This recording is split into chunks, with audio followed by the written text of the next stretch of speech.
Friday endorsing Pfizer and Moderna boosters for all adults, allowing millions more Americans to get their third shots before hitting the road this holiday weekend. It comes amid a new surge in COVID cases, up nearly 50% since late October.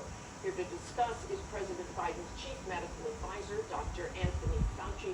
Good morning, Dr. Fauci. You have long been convinced about the data that shows the benefits of boosting everyone after 6 months.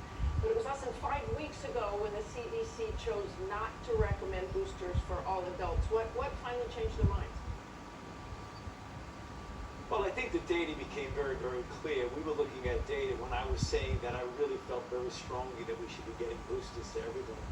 The data was coming from mostly from Israel and other countries, but now that you look at the data as it's evolved in the United States, it's very clear. They wanted to make sure that the safety signals were right, and once that became very clear, right now, I'm very pleased that we're in a situation where there's no confusion, there's no lack of clarity.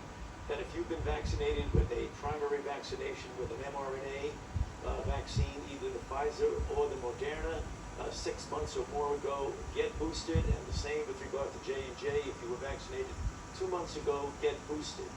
And that's really now clear. There's no ambiguity about that, and we really hope that people go out there and utilize this very important tool to optimize their status with regard to protection. And Connecticut and New Mexico's governors said they don't consider Americans fully vaccinated unless they have had a booster. You said that's not on the table federally yet, but if the immunity drops so substantially without a booster, why shouldn't the White House adopt that standard as soon as possible?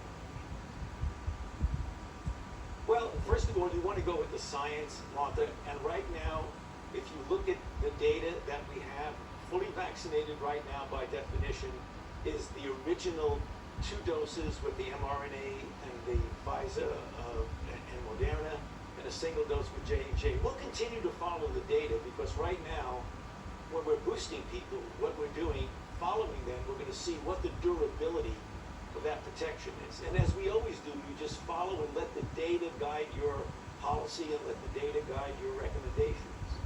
Let's talk about later on. Pfizer CEO Albert Bourla recently said there's a high chance boosters would be needed annually. Do you think that's a possibility, or do you believe it might be even sooner, like every 6 months? You know, we follow the data, and it's so easy to predict, Martha, about how often you would need it.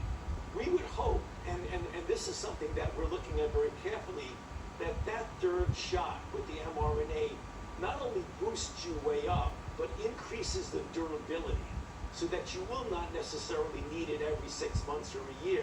We're hoping it pushes it out more. If it doesn't, and the data show we do need it more often, then we'll do it. But you want to make sure you get the population optimally protected, and you do whatever you need to do to make sure you do that. My hope as an immunologist, as an infectious disease person, that maturation of the response, increasing its strength and power, will be followed by a greater durability. That's what I'm hoping for. If it doesn't happen, we'll act accordingly. And Dr. Fauci, the Wall Street Journal is also reporting a pretty incredible statistic that deaths from COVID, official numbers, are twice as high this year as last. How do you explain that? Well, we're dealing with a Delta variant right now, which is very, very different from the original variants that we were dealing with before, Martha. This is a virus that is highly transmissible. I mean, no doubt about that. The more people that get infected, the more people that get hospitalized.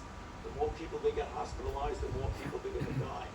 This just gets us back to the message that we're talking about. What we have this year, what we didn't have last year, is we now have vaccines that are highly effective and clearly very safe, particularly now with the recent data showing that we can vaccinate children from 5 to 11. And it's really important to point out, if you get the children at that age group, and there are 28 million children within that age category, if you start vaccinating them now, they'll be fully protected by Christmas. That would really be something that's very good.